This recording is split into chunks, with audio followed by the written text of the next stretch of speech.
हम लोग यह जाने बेल्जियम का मॉडल पढ़े और श्रीलंका का मॉडल पढ़े और दोनों की सत्ता की साझेदारी को देखते हुए हम यह निष्कर्ष पहुंचे कि बेल्जियम के नेताओं ने जो सत्ता की साझेदारी की वह अच्छी थी, जिससे गृह युद्ध नहीं हुआ, देश में आर्थिक संकट, सामाजिक और सांस्कृतिक संकट पैदा नहीं हुआ। वहीं श्रीलंका में हमने देखा कि वहां के मॉडल से श्रीलंका गृह युद्ध की तरफ बढ़ गया और वहां का जनजीवन जो है वह परेशानियों से भरा पड़ा था। इसलिए सत्ता की साझेदारी क्यों जरूरी है, इसे जानने के लिए हमें यह जानना जरूरी है कि सत्ता की साझेदारी क्यों जरूरी है। इसके पक्ष में दो तरह के तर्क दिए जा सकते हैं या दिए गए हैं। पहला तर्क, सत्ता का बंटवारा क्या होना चाहिए, ठीक होना चाहिए, क्योंकि इसमें विभिन्न सामाजिक समूहों के बीच टकराव का अंदेशा क्या होता है, कम हो जाता है। अगर टकराव का अंदेशा क्या होगा, कम हो जाएगा। सही तरीके से उसका विभाजन हुआ है, सत्ता का साझेदारी हुई है, बंटवारा हुआ, तो इसमें जितने भी सामाजिक समूह के लोग रहते हैं उनमें संदेह नहीं पैदा होता है और टकराव की स्थिति नहीं रहती है। क्योंकि सामाजिक टकराव आगे बढ़कर चलकर जब यह टकराव बढ़ता जाता है तो अक्सर क्या होता है, हिंसा और राजनीतिक अस्थिरता का रूप ले लेता है। इसलिए सत्ता में हिस्सा दे देना राजनीतिक व्यवस्था के अस्थायित्व के लिए क्या है, अच्छा है, जरूरी है। दूसरा तर्क था, सत्ता की साझेदारी दरअसल लोकतंत्र की क्या है, आत्मा है। लोकतंत्र का मतलब ही होता है कि जो लोग इस शासन व्यवस्था के अंतर्गत आते हैं उनके भी सत्ता का बंटवारा किया जाए और ये लोग इसी ढर्रे से रहें।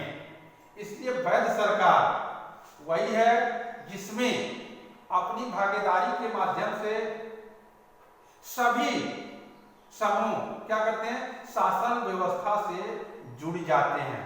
मतलब एक अच्छी सत्ता की साझेदारी वह है जिसमें उस देश के रहने वाले सभी जाति धर्म के लोग उस सत्ता में क्या हो, भागीदार बने और सत्ता का क्या करें, संचालन करें।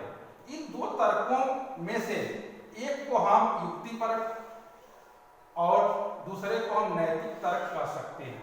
युक्तिपरक या समझदारी का तर्क लाभकर परिणामों पर जोर देता है। किस पे देता है, लाभकर परिणामों। जबकि नैतिक तर्क सत्ता के बंटवारे के अंतर महत्व को बताता है। अब देखिए, सत्ता की साझेदारी के रूप कितने रूप हैं यह हमें देखना है। राजनीतिक सत्ता का बंटवारा नहीं किया जा सकता। इसी धारणा के विरुद्ध सत्ता की साझेदारी का विचार सामने आया था। उदाहरण के तौर पर अगर मान लीजिए हमें बच्छांश अलग अलग गांव के लोग हैं जिन्हें कैंट जाना है, तो एक टेम्पू में जाएंगे तो टेम्पू का बंटवारा नहीं करेंगे, बल्कि टेम्पू के किराया को साझेदारी करके चले जाएंगे। इसी विचार के तहत लंबे समय से यही मान्यता चली आ रही थी कि सरकार की सारी शक्तियां एक व्यक्ति या किसी खास स्थान पर रहने वाले व्यक्ति समूहों के हाथ में रहनी चाहिए। ऐसा सोचना यह था कि जिससे कि फैसला लेने में देरी न हो और फैसला किसी भी मुद्दे पर तुरंत लिया जाए जब एक व्यक्ति के समूह के हाथ में क्या होगी, सत्ता होगी। तब यह तर्क था। अगर फैसला लेने की शक्ति बिखर गई तो तुरंत फैसला लेना और उन्हें लागू करना संभव नहीं होगा। अगर शक्ति जो है बहुत से लोगों को हाथ में होगी, यह विचार था। लेकिन लोकतंत्र का लोकतंत्र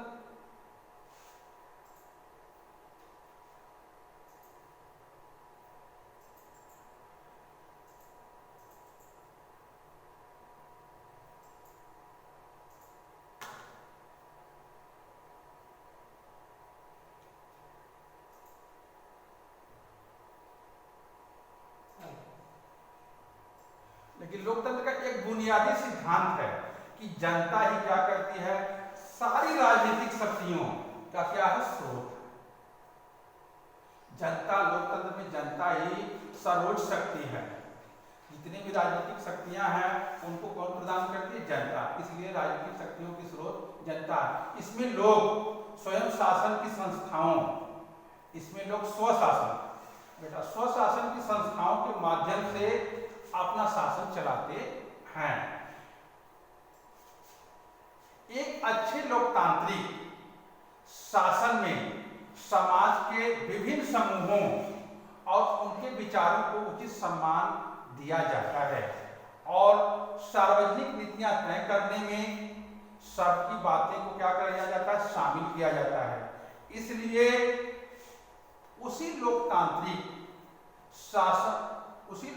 शासन को अच्छा माना जाता है जिसमें ज्यादा से ज्यादा नागरिकों को राजनीतिक सत्ता में क्या किया जाता है, हिस्सेदार बनाया जाता है।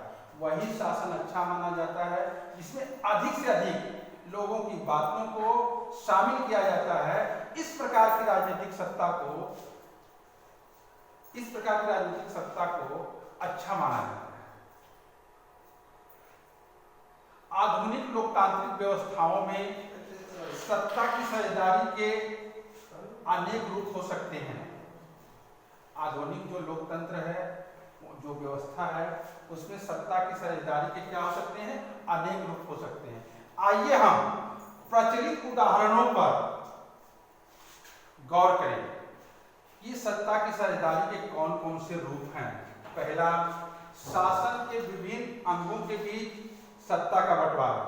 दूसरा, शासन के विभिन्न स्तरों के बीच सत्ता का बंटवारा। तीसरा, विभिन्न सामाजिक समूहों के बीच सत्ता का बंटवारा। चौथा जो है, विभिन्न दबाव समूहों और आंदोलनों के बीच सत्ता का बंटवारा। यही सत्ता की साझेदारी के रूप हैं। अब आता है शासन के विभिन्न अंगों के बीच। शासन के विभिन्न अंग, जैसे विधायिका। विधायिका का मतलब होता है, भारतीय संदर्भ में समझे तो जो कानून का निर्माण करती है, ठीक, उसे हम क्या बोलते हैं, विधायिका बोलते हैं। कार्यपालिका, जो कानून के तहत क्या करती है, शासन का संचालन करती है, उसे हम कार्यपालिका कहते हैं। और न्यायपालिका, जो यह देखती है कि विधायिका द्वारा बनाए गए कानून और कार्यपालिका द्वारा किए गए शासन कानून के तहत विधि सम्मत हैं कि नहीं, यह कार्य न्यायपालिका देखती है। इन तीनों के बीच सत्ता का बंटवारा रहता है। यह सरकार के जो है क्या है, विभिन्न अंग हैं। इसे सत्ता का क्षैतिज वितरण, मतलब कि क्षैतिज वितरण का मतलब होता है कि सीधे एक सीधी रेखा में रहते हैं। इनके जो अधिकार होते हैं क्या होते हैं, वह क्या होते हैं, समान होते हैं। तो इसे हम क्षैतिज वितरण कहेंगे, क्योंकि इसमें सरकार के विभिन्न अंग एक ही स्तर पर रहकर अपनी अपनी शक्तियों का क्या करते हैं, उपयोग करते हैं। एक दूसरे की शक्तियों में कोई हस्तक्षेप नहीं करता है। ऐसे बंटवारे से यह क्या हो जाता है, सुनिश्चित हो जाता है कि कोई भी एक अंग सत्ता का असीमित उपयोग नहीं कर सकता है। हर अंग दूसरे अंगों पर क्या करता है, अंकुश रखता है। इससे विभिन्न संस्थाओं के बीच सत्ता का क्या होता है, संतुलन बना रहता है। जहां कार्यपालिका सत्ता का उपयोग करती जरूर है, पर वह संसद के अधीन कार्य करती है। न्यायपालिका की नियुक्ति कार्यपालिका करती है, पर न्यायपालिका ही कार्यपालिका पर विधायिका द्वारा बनाए गए कानूनों के तहत क्या करती है, अंकुश रखती है। इस पे कार्यपालिका पर। इस व्यवस्था को हम नियंत्रण और संतुलन की व्यवस्था भी कहते हैं। इसमें सभी अंग क्या होते हैं, अपने अपने कार्य को करते हैं, इसलिए इस व्यवस्था को हम नियंत्रण और संतुलन की व्यवस्था करते हैं, दूसरे के कार्यों में हस्तक्षेप नहीं करते हैं। इसीलिए अब दूसरा आता है सरकार के विभिन्न स्तरों के बीच। सरकार के विभिन्न स्तर, जिसे सरकार के विभिन्न स्तरों पर सत्ता का बंटवारा हो सकता है। जैसे पूरे देश के लिए एक समान सरकार हो, और फिर प्रांत या क्षेत्रीय स्तर पर एक अलग अलग सरकार है। पूरे देश के लिए बनने वाली सरकार को हम संघ या केंद्रीय सरकार कहते हैं। प्रांतीय या क्षेत्रीय स्तर की सरकारों को हर जगह अलग अलग नामों से पुकारा जाता है। भारत में इन्हें क्या बोलते हैं, राज्य सरकार कहते हैं। भारत में इन्हें राज्य सरकार कहते हैं। इस तरह से भारत में राज्य सरकार और केंद्रीय सरकार दो सरकारें के रूप हैं। कई देशों में प्रांतीय या क्षेत्रीय सरकारें क्या है, नहीं है, वहां नहीं है। लेकिन जिन देशों में ऐसी व्यवस्था है, जिन देशों में केंद्रीय और राज्य सरकार हैं, ऐसी व्यवस्था है, वहां के संविधान में इस बात का स्पष्ट उल्लेख है कि केंद्र और राज्य सरकारों के बीच सत्ता का बंटवारा किस तरह होगा, उनके अधिकार क्या क्या होंगे। संविधान में क्या होता है, स्पष्ट उल्लेख होता है। उन्हें कौन कौन से अधिकार दिए गए हैं, केंद्र सरकार को कौन कौन से अधिकार दिए गए हैं, राज्य सरकार। भारत के संदर्भ में देखेंगे तो 3 सूचियां बनाई गई हैं, केंद्र सूची, राज्य सूची और समवर्ती सूची। केंद्र सूची पर केवल केंद्र सरकार कानून बनाती है, राज्य सूची पर राज्य सरकार बनाती है, और समवर्ती सूची के जो विषय होते हैं उस पे दोनों सरकारें कानून बनाती हैं। लेकिन अगर केंद्र और राज्य सरकार दोनों सरकारें समवर्ती सूची पर अगर कानून बनाई हैं और दोनों में टकराव की स्थिति होती है, तो केंद्र सरकार द्वारा बनाए गए कानून को ही मान्यता मिलती है। ठीक राज्य सरकारों के बीच सत्ता का क्या होता है, स्पष्ट बंटवारा होता है, स्पष्ट प्रावधान होता है कि उनके कौन कौन से अधिकार दिए गए। बेल्जियम में यह काम हुआ पर श्रीलंका में नहीं हुआ। बेल्जियम के लोग सत्ता की साझेदारी सही तरीके से किए, और जबकि श्रीलंका के लोग सत्ता की साझेदारी सही तरीके से नहीं किए। इसलिए बेल्जियम का जो मॉडल था उसे बहुत सराहा गया, जबकि श्रीलंका का जो मॉडल था वह श्रीलंका को क्या किया, गृह युद्ध की तरफ ले गया, जबकि बेल्जियम का मॉडल बेल्जियम को विकास की तरफ ले गया। राज्य सरकारों के नीचे के स्तर की, राज्य सरकारों के नीचे भी क्या होती हैं, कुछ सरकारें होती हैं जो काम करती हैं, जिसे हम नगर पालिका और पंचायतें जैसी इकाइयां इसके क्या हैं, उदाहरण हैं।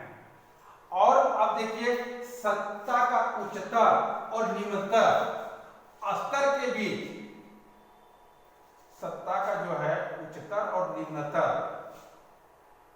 स्तर के बीच सरकारों में सत्ता के बंटवारे को हम क्या बोलते हैं, ऊर्ध्वाधर वितरण करते हैं। जैसे सीधा व क्षैतिज वाला ऐसे होता है जिसमें सरकारें क्या करती हैं, सरकार के अंग जो है बराबर स्तर पर रख एक सीधी रेखा में काम करते हैं, जबकि ऊर्ध्वाधर ऐसे लंबवत होता है जिसमें केंद्र सरकार ऊपर होती है, फिर राज्य सरकारें नीचे होती है, उसके नीचे फिर उसके बाद स्थानीय सरकारें होती हैं, जो क्या करती हैं, अपने अपने कार्यों को क्या करती मतलब अपने अपने कार्यों को अपने तरीके से करती हैं, उसमें कोई हस्तक्षेप नहीं होता है।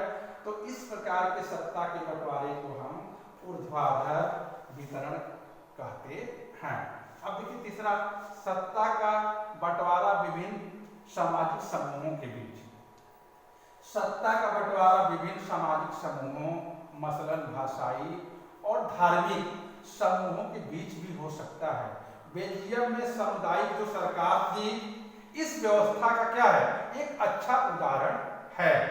कुछ देशों के संविधान एवं कानून में इस बात का प्रावधान है कि सामाजिक रूप से कमजोर समुदाय और महिलाओं को विधायिका और प्रशासन में क्या की जाए, भागीदारी दी जाए। भारत में विधायिका के लिए आरक्षित चुनाव क्षेत्र, जो मतलब अनुसूचित जाति जनजाति के लिए आरक्षित चुनाव क्षेत्र की व्यवस्था क्या है, इसका उदाहरण है। क्योंकि ऐसी व्यवस्था करके कमजोर वर्ग को शासन में क्या किया जाता है, भागीदार बनाया जाता है। जो अलग अलग सामाजिक समूहों को शासन में हिस्सेदारी देने के लिए क्या किया जाता है, की जाता है। यह कौन सी व्यवस्था, एक प्रावधान सुविधा बना के किया जाता है, जिससे कि निम्न वर्ग के लोग भी शासन में क्या हो, भागीदार हो, ताकि लोग कुछ को शासन से अलग न समझे अपने आप को। अल्पसंख्यक समुदायों को भी इसी तरीके से सत्ता में उचित हिस्सेदारी दी जा सकती है या दी जाती है। अब लास्ट, सत्ता का बंटवारा दबाव समूहों और आंदोलनों के बीच।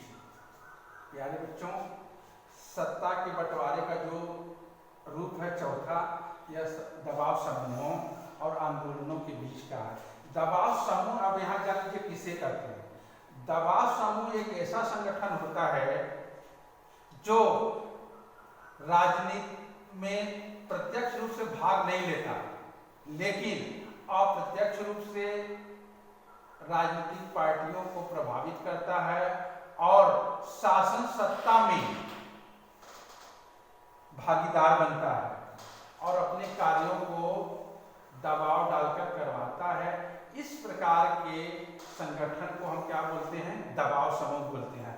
सत्ता के बंटवारे का एक रूप हम विभिन्न प्रकार के दबाव समूह और आंदोलनों द्वारा शासन को प्रभावित और नियंत्रित करने के तरीकों को भी लक्ष्य कर सकते हैं। लोकतंत्र में लोगों के सामने सत्ता के दावेदारों के बीच चुनाव का विकल्प जरूर रहना चाहिए। यह विकल्प राजनीतिक पार्टियों के रूप में उपलब्ध है। पार्टियां सत्ता के लिए आपस में क्या करती हैं, प्रतिस्पर्धा करती हैं। पार्टियों की यह प्रतिस्पर्धा इस बात को सुनिश्चित कर देती है कि सत्ता एक व्यक्ति या समूह के हाथ में न रहे, परंतु हम गौर करें तो पाएंगे कि सत्ता बारी बारी से अलग अलग विचारधारा और सामाजिक समूहों वाली पार्टियों के हाथ में आती जाती रहती है। कभी कभी दो या अधिक अलग विचारधारा वाली पार्टियां आपस में मिलकर सरकार का क्या करती हैं, गठन करती हैं। लोकतंत्र में हम व्यापारी, उद्योगपति, किसान और औद्योगिक मजदूर जैसे कई संगठित हित समूहों को सक्रिय देखते हैं, जो क्या करते हैं, सरकार की विभिन्न समितियों में सीधी भागीदारी करके या नीतियों पर अपने सदस्य वर्ग के लाभ के लिए दबाव बनाकर एक समूह सत्ता में भागीदारी करते हैं। यही प्यारे बच्चों सत्ता के साझेदारी के रूप हैं और आप लोग इसको पढ़ के अपने तरीके से प्रश्नों को लिखेंगे, समस्या जो आएगी उससे आप लोग पूछेंगे।